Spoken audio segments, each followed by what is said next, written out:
If you want to shout, go out. There you can shout, because shouting is not a discussion.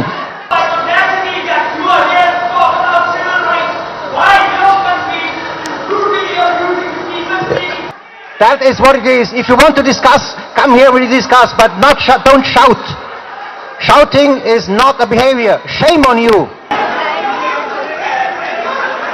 So, I would actually... So,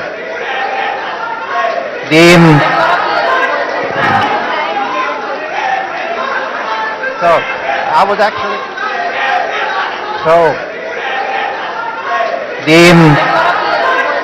Good morning, everybody.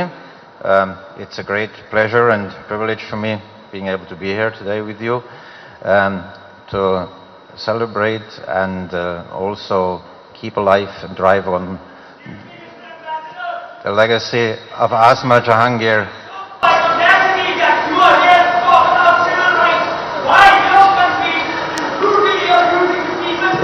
If you want to shout, go out. There you can shout, because shouting is not a discussion. That is what it is. If you want to discuss, come here, we discuss, but don't shout. Shouting is not a behavior. Shame on you. So, I would actually...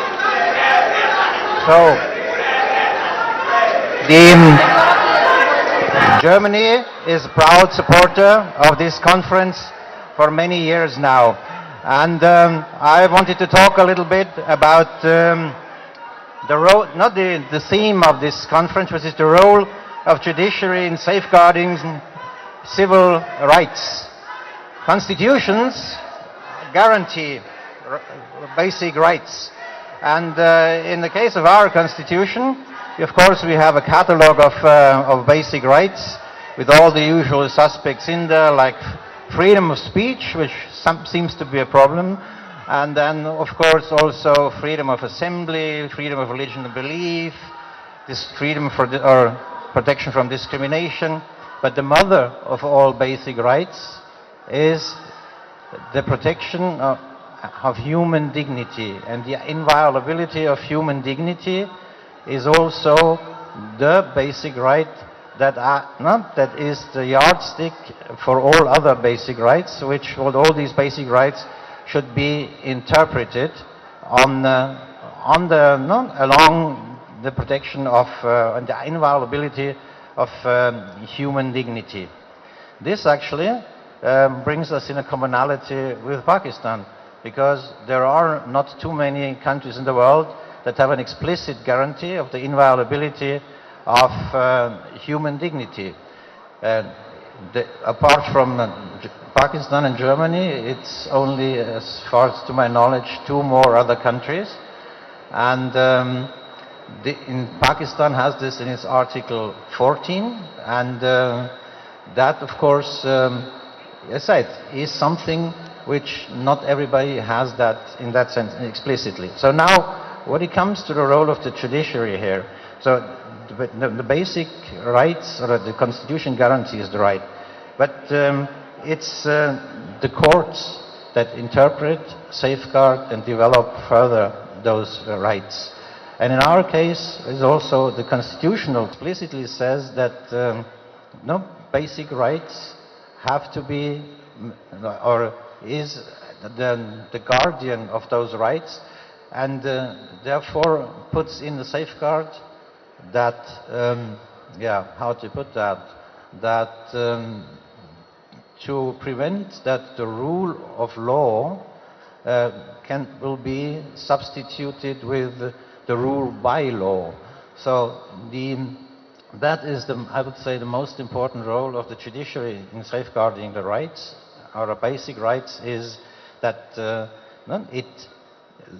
it guarantees that it's not only on a paper, but it's also implemented and really protecting us every day in our day-by-day life from violations of our human rights. And when it comes to the protection and inviolability of human dignity,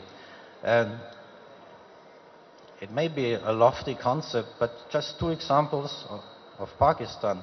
what it can lead to when the courts step in and interpret that right and what it means. And one of the basic interpretations is that no human being should be used to an end. And deriving also from that, Pakistan courts in that sense have developed that, for example, there is a very concrete example, there is no compulsory DNA testing in criminal procedures.